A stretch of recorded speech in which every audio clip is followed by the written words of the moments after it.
What is shear stress? Shear stress, often denoted by tau.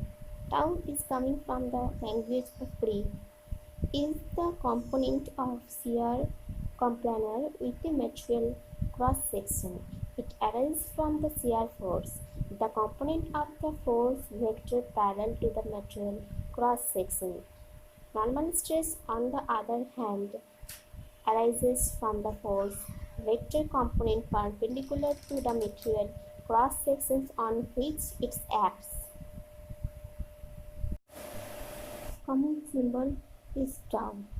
SI units of shear stress or tau equal to Pascal, and the derivation from the other quantities it is equal to tau equal to F by A, where the tau is equal to shear stress, F is equal to force, and A is equal to unit.